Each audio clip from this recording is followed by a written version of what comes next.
Catch 'em all. The slogan that issued the ultimate challenge, to collect all 150 Pokemon in the game.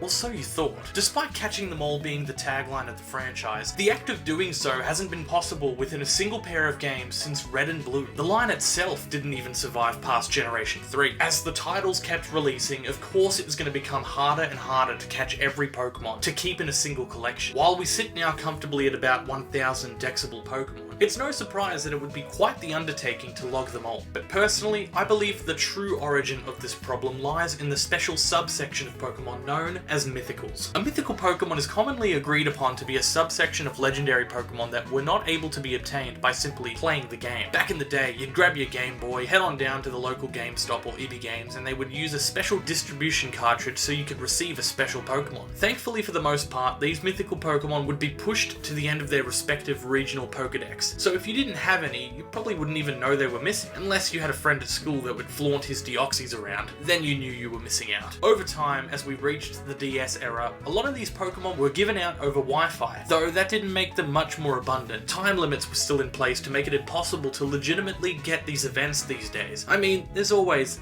less legitimate ways. But that isn't what this video is about. I'm here to go through and talk about the history of every mythical Pokemon, what events they were first obtainable, and which events you can still get today. Let's start all the way back at the 151st Pokemon, Mew. Mew is Kanto's mythical Pokemon, as well as being the first mythical Pokemon ever. A pure psychic type, it contains the DNA of all Pokemon, and likely an ancestor to all of them too. Scientists attempted to clone Mew, which a popular fan theory suggests resulted in the creation of Ditto, but more famously, canonically resulted in the creation of Mewtwo, the franchise's first box legendary. Technically Mewtwo wasn't on a box, but you get the point. 3 distinct events for Mew existed in the Generation 3 games, one that you'll find is still providing uses to this day. The first was Japan only, where a level 10 Mew was given out to celebrate the release of Lucario and the Mystery of Mew. In Europe, America, and Taiwan, a level 10 Mew was released through various Toys R Us and Pokepark promotions. The most important release for Mew in this generation, however, was the old C-Map event. Exclusive to Japan, if you attended one of the various Pokefestas, you could receive the map as an in-game item. After that, you had unlimited time to use it and go and claim your Mew on Faraway Island. The most interesting thing about this Mew is that it's the only way to legitimately obtain a Mew that is shiny. Now, with the odds at 1 in 8,000 and needing an item only released in Japan in 2005, maybe it's not the type of hunt you'd want to do. But if you could add the map back into your Emerald game, you could still obtain a Mew seen by future games, including Home, as legitimate. In 2009, the Pokefesta Power City had 6 different Mew events running, with the only difference being seemingly the moveset it had when obtaining it. The WiiWare game Pokemon Ranch had a way to obtain a Mew. Technically, if you still have the game downloaded on your Wii, you still can. Depositing a total of 1,000 Pokemon will trigger a Mew that can be sent to Diamond and Pearl or Platinum. For the rest of the generation, Pokemon Heart Gold and Soul Silver had the first Wi-Fi event for Mew, where you could get it at level 5. After that, however, Mew wouldn't be obtainable in event until 6 years later, completely bypassing the Unova region. In 2016, various Mews could be sent to your Kalos or Hoenn remake games to celebrate the 20th anniversary of the Pokemon franchise. In the same year, curiously, only for the UK and Japan, a Mew was given out to owners of the Virtual Console versions of Pokemon Red, Green, Blue, or Yellow. These Mews were particularly special because it became the only way to actually obtain a Mew in a Generation 1 game, albeit an emulated one on a 3DS. For Sun and Moon, only 2 events existed in Japan and South Korea. In Japan, a level 50 Mew was given out to celebrate the release of the Pokemon I Choose You movie, and in South Korea, a level 5 Mew was a gift for qualifying for the 2017 Pokemon World Championships, though technically there is one more way to obtain a Mew in a Generation 7 game. When the 2 Let's Go games released, you could purchase a Pokeball Plus accessory that not only served as a controller you could use for the game, but also contained a Mew. These days it would be incredibly hard to track down a new, unopened Pokeball Plus, but luckily it wouldn't be long until players could get Mew again. Though the mainline games of Sword and Shield never had a way to get a Mew, the Sinnoh remakes did, and is currently the only repeatable way to obtain Mew. When you first arrive in Floroma Town, there is a lady in a flower field that'll give you your very own level 5 Mew, the only catch being your Switch must have save data tied to one of the 2 Let's Go games. These games don't have to be completed in any way, you just need to have started it for your console to recognize them as files. Since this Mew is given to you so early and at such a low level, it had become a go-to target for steamrolling the game, as Mew not only has powerful stats, but has the added benefit of being able to learn every TM in the game, meaning you can mix and match your Mew at any given time. Though TMs did go back to breaking in this game, so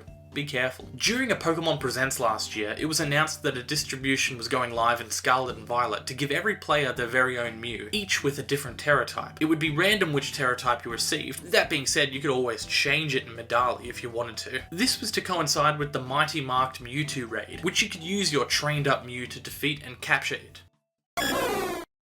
A psychic grass-type Pokemon and the mythical Pokemon of Johto, Celebi has the power to travel through time and heal wounds. It has been suggested that it originally hails from the future. Given its abilities, this would be difficult to concretely discover. In Celebi's first appearance, only Japanese players could connect to a mobile phone with the Pokemon Mobile Phone System GB to acquire the GS Ball. This could only be done after acquiring all 16 badges and a couple other minigames. Then it would trigger an event where you could catch Celebi in Ilex Forest. During Generation 3, several Celebis were available. One in the USA celebrating Pokemon's 10th anniversary, or in Taiwan, it was available in Pokepark. In Japan, curiously enough, the Colosseum bonus disc that most English speakers would associate with Jirachi actually distributed Celebi instead. Using a Japanese copy of this disc as well as a region matching Generation 3 game is currently the only repeatable method to get Celebi in this generation. If this wasn't the case, and this disc instead gave out Jirachi like the rest of the world, it wouldn't actually be possible to legitimately complete the national dex in a Generation 3 game, and I find that really interesting. The Generation 4 games are home to probably the most content-heavy mythical giveaway yet. Across Japan, the US, and select places in Europe, an event Celebi was given out holding the Chiboka berry. If you take this Celebi to the shrine in Ilex Forest, you'll be able to go back in time to get some more backstory for your rival Silver, and his father, Giovanni. After that, you'll be thrown to another time. Giovanni seems eager to join back with Team Rocket during the story of Heart Gold Soul Silver, but is stopped by you. You get to battle Giovanni, and afterwards he tells you that you remind him of a kid that defeated him 3 years ago. Then you're brought back to your own time and place, alongside your very own Celebi. In 2014, when the predecessor to Home, Pokemon Bank, was created, a gift Celebi was given out to players of Pokemon X and Y. This Celebi had the added benefit of knowing the move Hold Back. The move is basically the same as False Swipe. Currently, Hold Back has only ever been learnable by 6 Pokemon. 2 years later, to celebrate Pokemon's 20th anniversary, another Celebi was given out to all Generation 6 games, including Omega Ruby and Alpha Sapphire. When the Virtual Console versions of Pokemon Gold and Silver were released on the 3DS, your copy of Sun, Moon, Ultra Sun, or Ultra Moon could receive a Celebi. Even more special, however, was when the Virtual Console version of Pokemon Crystal was released. A repeatable method of catching Celebi was implemented. It did require you to finish the main story, but thankfully, unlike the original method in Generation 2, did not require you to go through Kanto or connect to some mobile phone application. This Celebi can also be shiny. Unfortunately, the game is no longer available to purchase from the 3DS eShop, but if you're like me and have the game and just haven't played it yet, your chance to get a shiny Celebi with your original trainer name is still possible. In Sword and Shield, to celebrate the release of Secrets of the Jungle, a shiny Celebi was given out. This won't be the last time Pokemon gives out shiny legendaries or mythicals, and on a sad note, it seems it'll become your only way to get shiny variants of certain Pokemon, especially when we lose access to every method before the Switch. While getting a shiny Pokemon is cool, hunting for them was always the rewarding part. I'm all for more legendaries being given out over Wi-Fi, especially considering their relevancy in the competitive side of Pokemon, but why can't they all just leave the shinies to the hunters? A Steel Psychic Pokemon, and the first of 2 mythical Pokemon of Hoenn, Jirachi is said to grant the wishes of anyone who happen upon it, so long as it's awake, which could be difficult, seeing as it has no problem sleeping for thousands of years at a time. The first time Jirachi was available was after the release of Ruby and Sapphire. Only in Japan, it was to celebrate the Pokemon movie of that year, Jirachi Wishmaker. Eventually, English releases were available through the 2 GameCube games, Pokemon Colosseum and Pokemon Channel, with USA using Colosseum and Europe/Australia using Channel. Jirachi was later released again a couple different times in Japan through their Pokemon Fan Club equivalent, and again in Pokepark Taiwan. During the Diamond and Pearl era, more Jirachi were made available through Japan's Pokemon Fan Club, as well as being available for the first time through Wi-Fi. During Black and White, Jirachi was only available in Japan, given away in a Pokemon Center to celebrate the Tanabata Festival, as well as over Wi-Fi to coincide with the 2nd season of the Black and White anime, known locally as Pokemon Best Wishes. In Generation 6, Jirachi had a few different events, including a shiny giveaway in Hong Kong. It also was given away to celebrate Pokemon's 20th anniversary. The 20th anniversary was an event that had pretty much every mythical Pokemon given away at one point or another, which is why you'll hear about it on every mythical Pokemon's list pre-Gen 7. Speaking of Gen 7, Jirachi only had 2 events, both coinciding with the Tanabata Festival in 2017 and 2018. In Galar's Gen 8, Jirachi was given away during the Pokemon Movie Fest in Japan. Though it was common for Jirachi to hold a berry or a destiny knot in these giveaways, it had become pretty standard for Jirachi to be holding the Star Piece. The last giveaway, however, left him with a Comet Shard, the more expensive big brother to the Star Piece. With the release of Brilliant Diamond and Shining Pearl, Jirachi is now a permanent, obtainable Pokemon from the couple in Floroma Town alongside Mew, so long as you have save file data for Pokemon Sword or Shield.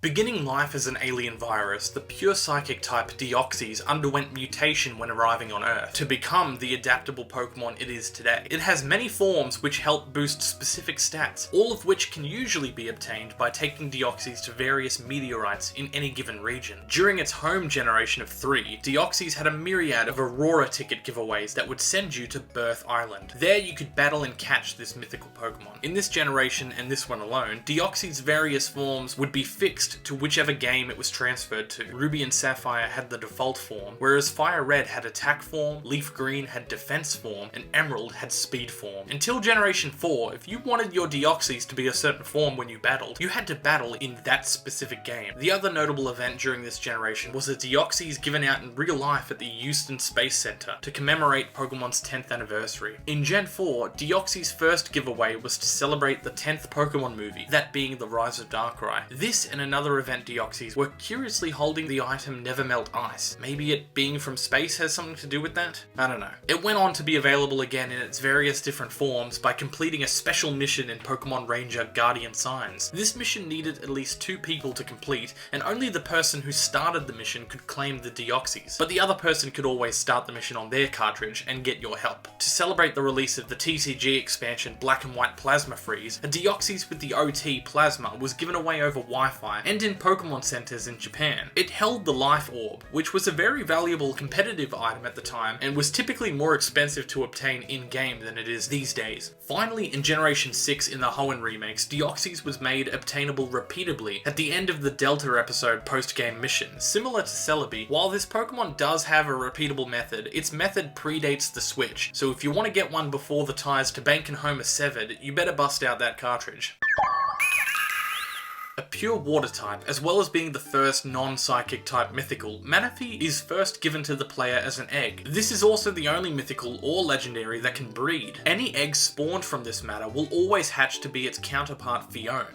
Phione is technically a mythical, technically not, but its obtainment does require a mythical, so here it is sharing this section with its parent. In Gen 4, Manaphy's main method of obtainment came from playthroughs of the various Pokemon Ranger games. The first game, along with Shadows of Almia and Guardian Signs, all had ways to get one. There were a couple other events that straight up gave Manaphy, but most came as an egg. As was said before, getting Phione usually meant breeding a Manaphy, but if you had Pokemon Ranch for the Wii, depositing 50 Pokemon would grant you access to a free level 50 Phione. Why you would want this rather than getting your friend to breed a Manaphy is beyond me, but hey, it's there. In South Korea, a Manaphy was given away in Omega Ruby and Alpha Sapphire, and of course, like all mythicals, was eventually given out for Pokemon's 20th anniversary in all the Gen 6 games. In the Alola games, a single Japan-only event exists for a Pokemon Scrap Manaphy. Now, in my limited research, Pokemon Scrap seems to be some form of promotion that had players receive codes from various forms of merchandise. You could redeem scrap points and use them to redeem items and, of course, mythical Pokemon. With the release of BDSP, a gift Manaphy egg was receivable for a limited amount of time, trying to mimic the original event. But thankfully, with the release of Legends Arceus, Manaphy as well as its offspring Phione are permanently available within the games through one of the missions where you have to go solve a riddle. A book contained within the Canalave library actually gives you the answer, requiring you to take a Mantike, Weasel, and a Quillfish with huge spikes, which ended up being an Overquill, under the large stone arch to unlock Manaphy. Darkrai, a pure dark type, has the power to give people nightmares. Even while residing all the way out on New Moon Island, it can still reach the residents of such towns as Canalave. In Gen 4, alongside the event Deoxys we discussed before, a Darkrai was given away to celebrate the 10th Pokemon movie, Rise of Darkrai. Over 2007 and most of 2008, only in-life events gave out Darkrai, until Nintendo Wi-Fi gave away the member ticket, which could be used to enter the locked house in Canalave City. This would trigger an event where you would visit New Moon Island and capture Darkrai. During Gen 5, a TCG set named Black and White Dark Explorers was released, which prominently featured Darkrai. To celebrate, a gift Darkrai was available over Wi-Fi for most of the world. In Gen 6, Darkrai was given out a couple times, one as a Game UK distribution in 2015, but in 2014 was available as a pre-order event in Japan for the movie Diancie and the Cocoon of Destruction. Darkrai was of course available during the 20th anniversary celebrations. During Sun and Moon, only one release of Darkrai exists, a giveaway in South Korea to celebrate the Rise of Darkrai movie. It seems that a lot of the Pokemon movies released quite late there, with Rise of Darkrai releasing in 2018. Nice for them to be able to catch up with existing mythical Pokemon though. During BDSP, the member card event was recreated for a limited time for you to catch Darkrai, but for a more permanent inclusion, Legends Arceus also features a special mission where you can catch Darkrai if you have save file data from Brilliant Diamond or Shining Pearl. For Scarlet Violet, to celebrate the new moon in 2023, Darkrai was given out globally with a serial code. It was kind of funny to have an event Darkrai so soon after the exposure it got during Gen 8, but hey, I'll take it.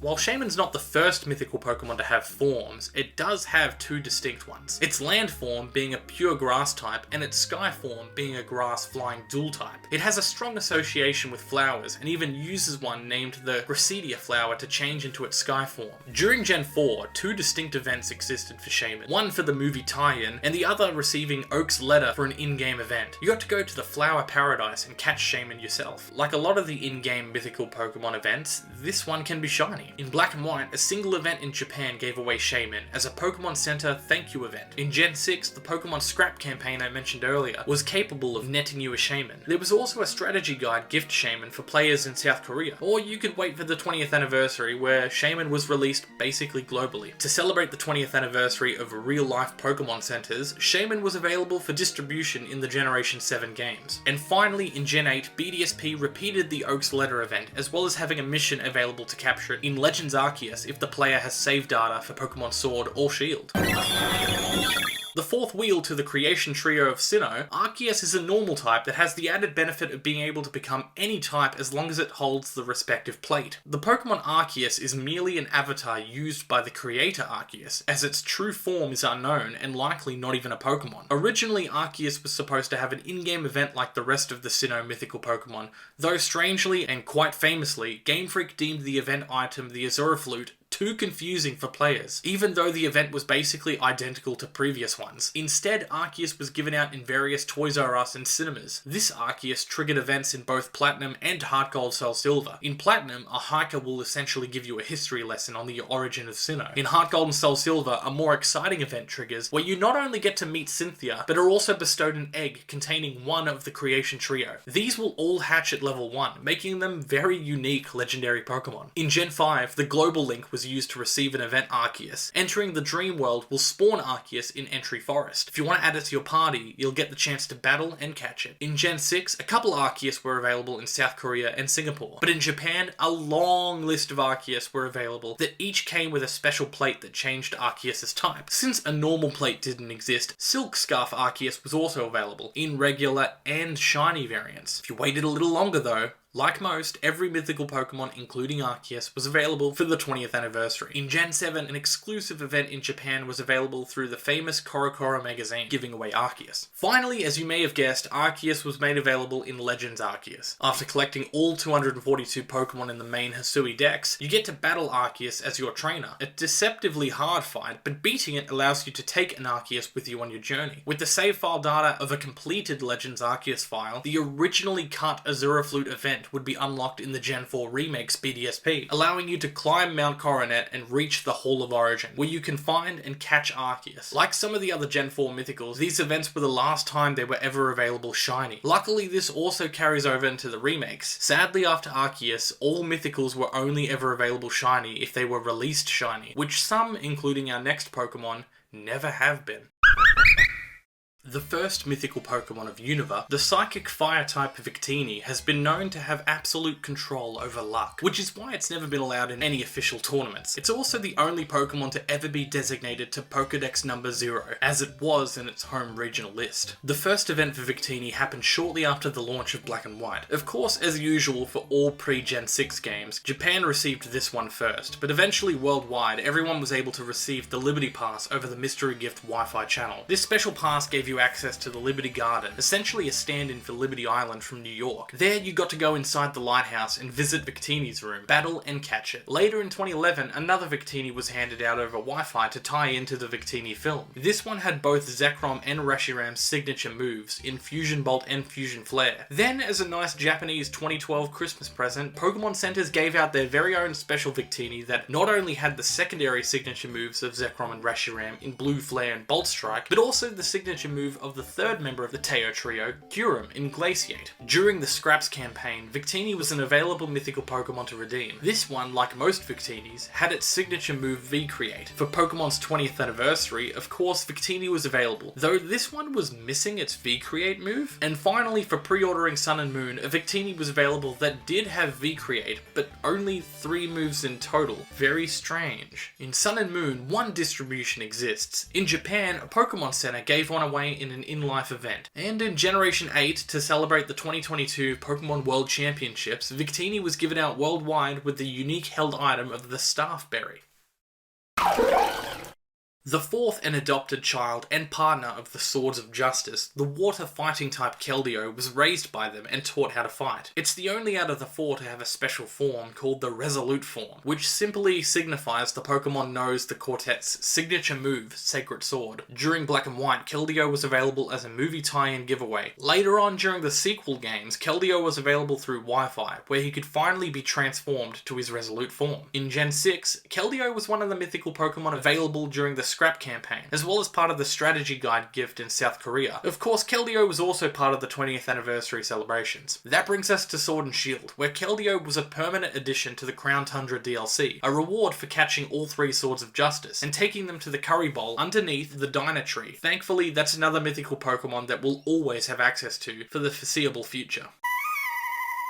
The normal psychic type Meloetta has its power in song, inspiring many famous melodies because of it. When you teach this Pokemon Relic Song and use it in battle, it will transform into its secondary form. This form is currently the only existing normal fighting type. The first event was an in-life Japan only tie-in for the Kyurem vs the Sacred Swordsman Keldeo movie. GameStop and EB Games in the US and Canada had an additional distribution during 2013. After that, it wouldn't be until, you guessed it, the 20th anniversary until Meloetta was available again. After that, Meloetta was yet another Pokemon available to redeem during the Scrap campaign in Japan, with one final distribution during the 2018 World Championships, holding the Metronome item. Really fitting. Finally, in Scarlet and Violet with the most recent Indigo Disc expansion, Meloetta is permanently accessible using a not-so-obvious method. When travelling the terrarium, you can go to the coastal biome and look around for specific areas where the music will die down and a breeze will start to blow. Then you spin for 10 seconds, get out your Rotom phone and change it to the sepia filter. Finally, you look around until you see Meloetta. It's one of those I have no idea how someone figured this out methods, but thanks to the internet, it's never something you'll get stuck trying to remember. A Bug Steel type, this Pokemon was genetically and cybernetically enhanced by Team Plasma. It's been suggested by fans that its original form was a Kabutops, but this isn't something that has ever been confirmed. During the launch of Pokemon Black 2 and White 2, Genesect was the first mystery gift given over Wi-Fi, with an additional Japan Pokemon Center event happening shortly after. To celebrate and tie in to Genesect Mewtwo Awakens movie, a shiny Genesect was given out, as the main Genesect in that movie was also shiny. It was of course also available during the 20th anniversary celebrations. Getting tired of hearing that yet? Finally, in Sword and Shield, Genesect was available as a code from stores alongside 2 other mythical Pokemon that we'll get to shortly. Diancie, a rock fairy type and the first mythical Pokemon of Kalos region, derives from a transformed Carbink. It is also the only mythical Pokemon to have a Mega form. So far, Diancie's only distributions have been in Generation 6. As a lot of us are probably assuming, however, the Gen 6 mythicals are likely to be permanently obtainable in next year's Pokemon Legends ZA. But in the past, Diancie was given away towards the tail end of X and Y's life. Bringing Diancie to Omega Ruby and Alpha Sapphire will grant you the ability to get the Mega Stone used to transform into Mega Diancie. During the Hoenn remakes, 2 Japan exclusive in-life distributions gave out Shiny Diancie, placing it among a list of very exclusive post-Gen 4 mons that have ever been released shiny. Later this year will mark 8 years since the last time Diancie was available, easily making it the longest wait between distributions for a specific Pokemon ever. The Psychic Ghost type Hoopa has a mastery over ring-like portals. While it was originally distributed in Pokemon X and Y, its unbound form, a Psychic Dark type, was introduced in the other pair of Generation 6 games. During its home generation, Hoopa, like many other mythicals, was given away tied up with the movie also starring it. Companies like McDonald's, JB Hi-Fi, and Big W were involved in the distribution, just to name a few. There was also a second chance distribution later in 2016, as well as another in October. During Sun and Moon, Hoopa was yet another Pokemon available in the Scraps campaign exclusively in Japan. The last of the Kalos mythicals, Volcanion is unique as it's the only Pokemon currently that has the Fire-Water dual typing. It is also the Pokemon that won the 2016 Melbourne International for the TCG. Volcanion was first available as a tie-in giveaway with the movie Volcanion and the Mechanical Marvel. After that, it wouldn't be until the tail end of Sword and Shield where they would be available as the second Pokemon on that in-store code giveaway. Just like Diancie and Hoopa, I expect to be seeing them again very soon. A Steel Fairy type, Magearna is the first of several mythical Pokemon discovered in the Alola region. In addition to its regular form, it also has an additional form with its original colours. In Sun and Moon, Magearna was the first mythical Pokemon to have a repeatable, legit method within the generation it was introduced. A QR code can be scanned using the Rotom Dex that'll get you a Magearna delivered to you if you visit the market. It's once per save file, but you can always reset and redo. While the Silver Magearna was not available during Sword and Shield, the original Colours Magearna was available for completing the National Dex in Pokemon Home. I, for one, am very close to achieving this, but somewhat ironically, I'm missing 4 mythical Pokemon that have yet to make a reappearance for me to collect. This specific Magearna actually has a really cool shiny, unlike its counterpart, but I very much doubt we'll ever see this one available, but you never know. Marshadow is a ghost fighting type, and looking at the regular and shiny variants side by side, you would not see any difference. That is until it activates itself, and shows that while the regular's aura is green, the shiny variant glows purple. Marshadow had one event spanning Japan, North America, and Europe. It was given as well as the Marshadium Z, containing the ability to use the attack Soul Stealing 7-star Strike, a 195 base power move. In Galar, Marshadow was the third of the 3 mythicals given away towards the end of Sword and Shield's life. No doubt this particular giveaway finished a lot of people's living decks. The last of the Alolan mythical releases, Zeraora is an electric type Pokemon that really should have also been fighting type, but hey, maybe that's not a common thought. But I mean, look at these dex entries, could have also been dark type. Anyway, moving on. During Gen 7, Zeraora was available in Japan through in-life events at local cinemas. Later in North America and Europe, Zeraora was given away to tie into the Sun and Moon Lost Thunder TCG expansion. The next year, Australia finally got the chance to claim one through codes given away at local EB game stores. In Generation 8, Zeraora had an event where it could appear in max raid battles, though unfortunately you couldn't catch these ones. But a shiny Zeraora was given away through Pokemon Home to those that joined. The one and only Galar mythical Pokemon, the dark grass type Zarude, more than most Pokemon, had a thick connection to the movie it debuted in. So much so that one of its forms is a direct reference to its counterpart in the film. So far, much like Diancie, its only giveaway is in its home region, which frankly isn't surprising since at the time of this video is only the previous generation. Some events for Zarude include a code in the Pokemon Trainer Club newsletter, as well as a movie tie-in. 2 distinct forms exist for Zarude, a regular form and a data form, which resembles the Zarude from the film it appeared in. This is one of those events that I sadly missed. Who knows when we'll be seeing Zarude again, as it typically seems to be a handful of years before we see mythicals again. The only mythical Pokemon that calls Paldea home, this little fella is our most recent addition to the Pokedex, all the way up at 1025. It's the source of the poison scarfs worn by the Loyal 3, and can create toxic mochi that can force others under its control, though luckily it's more mischievous than evil. In its first appearance, Pecharunt kinda breaks a few rules that usually make a mythical Pokemon mythical, even though its event is technically triggered by a mystery gift item. This item will remain available for the foreseeable future, as long as the Switch can connect to the internet, this one should stay for any DLC owners. Redeeming the mythical Pechaberry will give you access to an epilogue of sorts for the 2 DLC chapters. This is probably the most substantial amount of content a mythical has ever had, and actually the only additional story any newly added mythical Pokemon has had since probably Victini. I hope we continue to get more story-related events surrounding new mythical Pokemon as we get new games. Completing this side story will allow you the opportunity to catch Pecharunt and make it your own.